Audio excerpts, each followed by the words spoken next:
Lorsque je fus monté sur la montagne pour prendre les tables de pierre, les tables de l'alliance que l'Éternel a traitées avec vous, je demeurai sur la montagne 40 jours et 40 nuits, sans manger de pain et sans boire d'eau. Deutéronome chapitre 9, verset 9.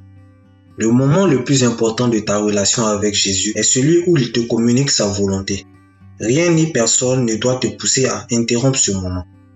Un autre d'entre les disciples lui dit, « Seigneur, permets-moi d'aller d'abord ensevelir mon Père. » Mais Jésus lui répondit, « Suis-moi et laisse les morts ensevelir leurs morts. » Matthieu chapitre 8, les versets 21 à 22. Pour Jésus, les habitants du monde et donc ceux qui ne croient pas en lui sont déjà morts quoique vivants. Donc pour toi qui as la vie et qui veux la conserver, la réalisation de la volonté de Jésus passe avant toute chose. Même l'ensevelissement de celui qui t'a engendré n'a de place devant elle. Si évidemment, c'est la chose que tu considérais être la plus importante pour toi. Vous ferez le tabernacle et tous ses ustensiles d'après le modèle que je vais te montrer. Exode chapitre 25 verset 9.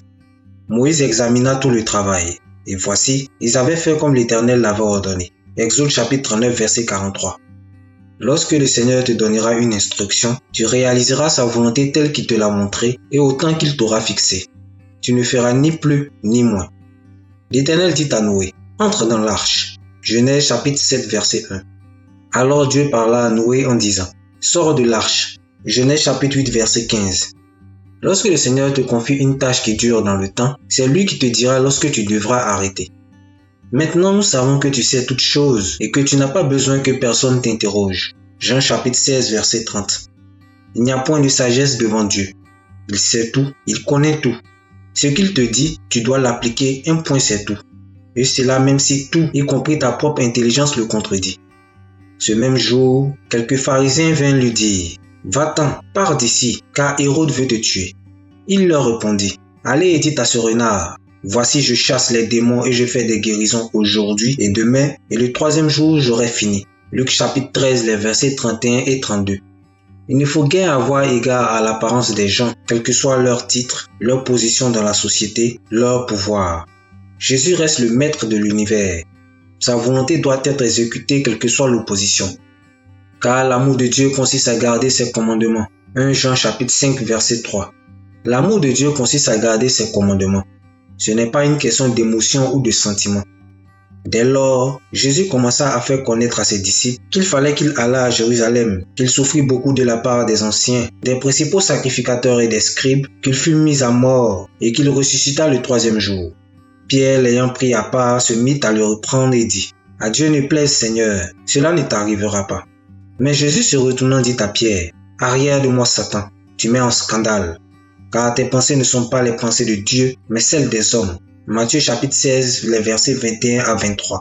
Celui qui veut que tu agisses sous l'influence d'une émotion ou d'un sentiment, en ce qui concerne l'œuvre de Dieu, c'est Satan. Alors ne te laisse point guider par eux. Lorsqu'ils arrivaient à Capernaum, ceux qui percevaient les 2 drachmes s'adressaient à Pierre et lui dirent, « Votre maître ne paye-t-il pas les 2 drachmes ?» « Oui, dit-il. » Et quand il fut entré dans la maison, Jésus le prévint et dit, « Que t'en semble, Simon? Les rois de la terre, de qui perçoivent-ils des tributs ou des impôts? De leurs fils ou des étrangers? » Il lui dit, « Des étrangers. » Et Jésus lui répondit, « Les fils en sont donc exempts. Mais pour ne pas les scandaliser, va à la mer, jette l'hameçon et tire le premier poisson qui viendra.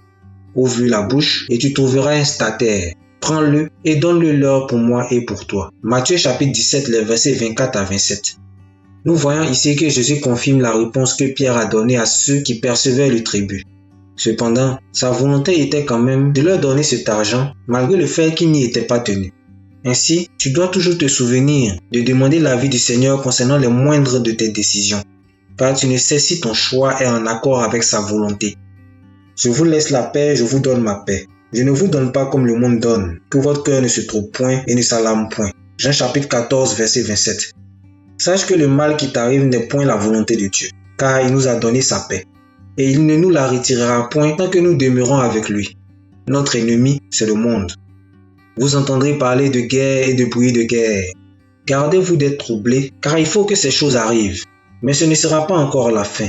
Une nation s'élèvera contre une nation, et un royaume contre un royaume, et il y aura en divers lieux des famines et des tremblements de terre.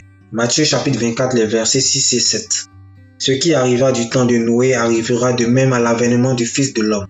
Car dans les jours qui précédèrent le déluge, les hommes mangeaient et buvaient, se mariaient et mariaient leurs enfants, jusqu'au jour où Noé entra dans l'arche. Et ils ne se doutèrent de rien jusqu'à ce que le déluge vînt et les emporta tous. Il en sera de même à l'avènement du Fils de l'homme. Matthieu chapitre 24, les versets 37 à 39. Les choses qui se passent dans le monde, ces joies et ces crises ne te concernent pas. Tu appartiens au royaume des cieux.